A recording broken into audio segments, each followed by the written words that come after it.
34세의 나이에 문상훈은 마침내 그녀가 자신의 삶의 사랑임을 인정했습니다. 그 고백은 기쁨이나 안도감 때문이 아니라 오랜 세월 그의 마음을 사로잡았던 김지은 씨의 무덤 앞에 서서 말없는 눈물을 흘리며 고통 속에서 이루어졌습니다. 1991년 5월 9일 경기도의 한 작은 마을에서 태어난 문상훈은 겉보기에는 평범한 삶을 살았지만 깊은 고통과 아물지 않는 상처, 그리고 영원히 끝나지 않은 사랑으로 가득했습니다. 그의 이야기는 꿈, 열망, 슬픔이 뒤섞인 긴 비극으로 그를 아는 사람들의 가슴에 지울 수 없는 흔적을 남겼습니다. 문상우는 보수적인 가치관과 사회적 기대가 항상 우선시되는 전통적인 가정에서 자랐습니다. 엄격한 전직 군인이었던 그의 아버지는 남자는 강하고 성공하며 가문의 전통을 이어가야 한다고 항상 가르쳤습니다. 온화하지만 순종적인 어머니였던 그는 종종 그에게 가문의 이름을 존중해야 할 책임을 일깨워 주었습니다. 그가 태어난 작은 마을은 포장도로와 논, 나무가 드문드문 서 있는 기와집들이 있는 평화로운 곳이었습니다. 하지만 그 평화로운 겉모습 뒤에는 엄격한 편견이 자리 잡고 있었고 사람들은 불문율에 따라 살아갔습니다. 상우는 어린 시절부터 이러한 보이지 않는 압박감을 느꼈습니다. 울어서도 안 되고 약해서도 안 되고 가족과 사회가 허용하는 것 이상의 꿈을 꾸는 것도 절대 허락되지 않았습니다. 7살 때 상우는 밝은 눈과 밝은 미소를 가진 이웃집 소녀 김지은을 만났습니다.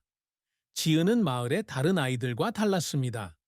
들판에서 놀 때 더러워지는 것도 두려워하지 않았고 큰 아이들이 놀릴 때에도 말대꾸를 두려워하지 않았으며 언제나 주저없이 자신의 생각을 말했습니다.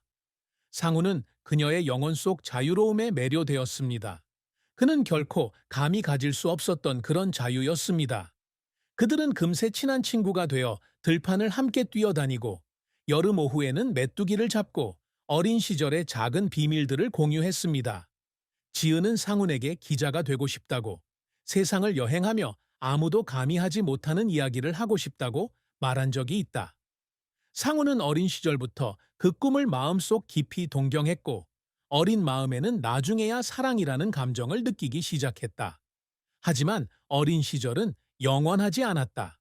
중학교에 진학하면서 가족과 사회의 압박이 두 사람을 갈라놓기 시작했다. 상훈의 아버지는 그에게 공부를 잘하고 명문대에 진학하여 신분이 높은 사람이 되어야 한다는 남자의 의무를 가르쳤다. 지은과 함께 뛰어놀던 오후는 점점 아득한 기억으로 남았다. 상훈은 대부분의 시간을 방에서 책에 파묻혀 보냈지만 지은은 자유와 열정을 간직하며 살아갔다. 학교 신문 동아리에 가입하고 학생 신문에 짧은 글을 쓰며 변화의 불꽃을 가슴에 품었다. 상훈은 속으로는 지은을 동경했지만 가족이 정해놓은 틀에서 감히 벗어나지 못했다.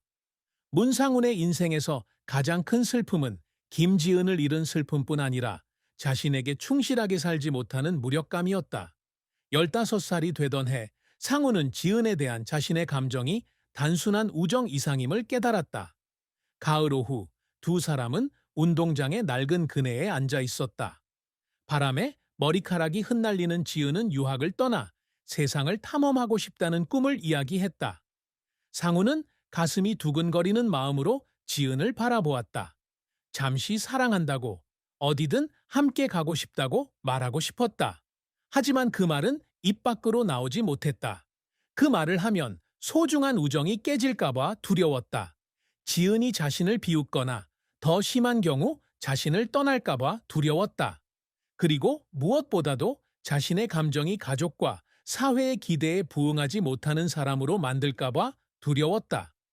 그래서 그는 침묵을 선택했고 그 침묵은 그의 인생에서 가장 큰 슬픔의 씨앗이 되었다. 지은이 서울의 한 대학교에 합격했을 때 상우는 영혼의 일부가 사라진 듯한 느낌을 받았습니다. 그는 버스 정류장에 서서 그녀가 가방을 버스에 싣는 모습을 지켜보았습니다. 그녀의 미소는 여전했습니다. 그녀는 손을 흔들며 연락을 유지하겠다고 약속했지만 상우는 모든 것이 예전과 같지 않을 것임을 알고 있었습니다.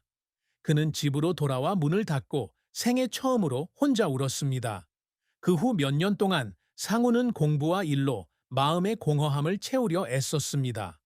그는 서울의 명문대 전자공학과에 입학했고 금세 우수한 학생이 되었습니다. 하지만 아무리 많은 것을 성취하고 아무리 많은 칭찬을 받아도 그는 여전히 공허함을 느꼈습니다. 지은이 좋아했던 노래를 들을 때마다 그녀와 같은 머리 스타일을 가진 여자를 볼 때마다 그의 가슴은 아팠습니다. 25살, 상우는 지은이 결혼했다는 소식을 접했다. 지은은 영국 유학 시절 프랑스 기자를 만나 런던에 정착하기로 했다. 그 소식은 상훈의 가슴을 강타한 듯 강타했다. 서울의 작은 아파트에 앉아 창밖을 바라보던 그는 마치 세상이 무너지는 듯한 충격을 받았다. 어떻게 다르게 행동할 수 있었을까? 더 용감할 수 있었을까? 오랜 세월 마음속에 간직했던 것을 털어놓을 수 있었을까? 하는 생각이 들었다. 하지만 이 모든 것은 풀리지 않은 질문들일 뿐이었다. 상우는 만성 우울증에 빠졌지만 아무에게도 털어놓지 않았다.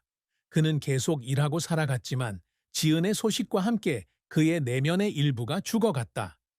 문상훈의 최후는 예상치 못한 비극이었다.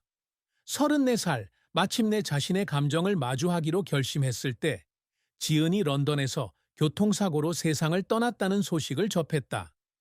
평생 꿈꿔왔던 그 꿈을 품고 기자회견장으로 향하던 중이었다. 우연히 대화 중에 그 소식을 접하게 된 공통의 친구를 통해 상훈에게 그 소식이 전해졌다. 상훈은 손에서 휴대폰이 떨어지듯 꼼짝도 하지 않았다. 그 순간 세상이 멈춘 듯 했다. 런던으로 날아가 지은이 살았던 집을 찾아 작은 묘지에 있는 그녀의 무덤 앞에 섰다. 오랫동안 가슴에 품고 있던 말을 전했지만 이미 너무 늦었다. 성공했지만 외로운 사람으로만 생각했던 그의 작은 마을 사람들은 이제야 그가 얼마나 큰 고통을 안고 있었는지 깨달았다. 고향으로 돌아가는 그의 눈빛에 멍한 표정을 짓는 모습을 보며 아무도 그를 위로하러 나서지 않았다.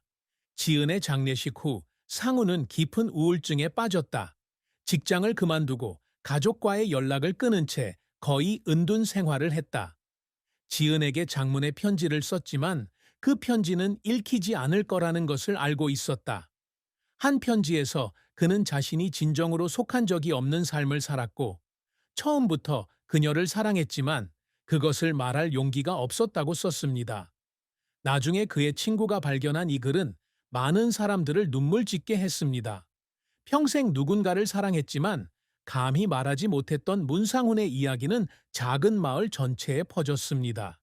그것은 낭만적인 이야기가 아니었지만 자신에게 진실하고 아직 할 수 있는 동안 사랑하는 사람들을 소중히 여기라는 가슴 아픈 교훈이었습니다.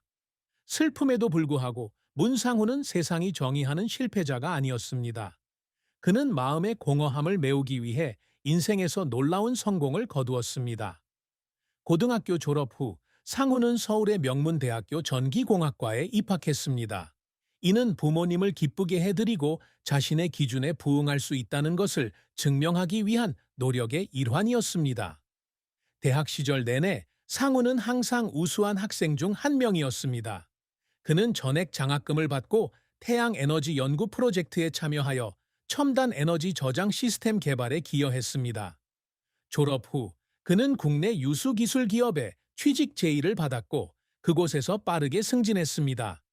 30세가 되자 상훈은 연구개발 책임자가 되어 유능한 엔지니어 팀을 이끌고 획기적인 기술 제품 출시에 기여했습니다. 하지만 그 모든 성공 뒤에는 상훈이 늘 공허함을 느꼈다.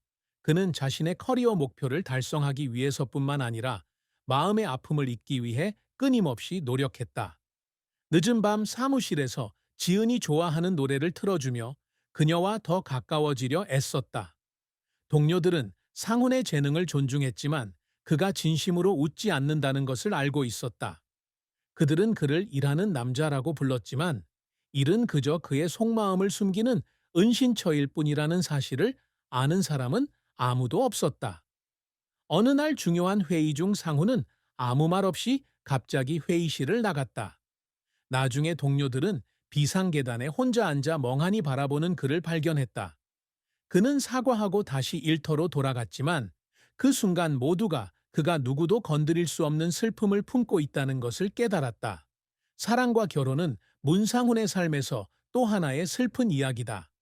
10대 시절부터 김지은을 사랑했지만 상훈은 결코 그녀에게 고백할 용기가 없었다.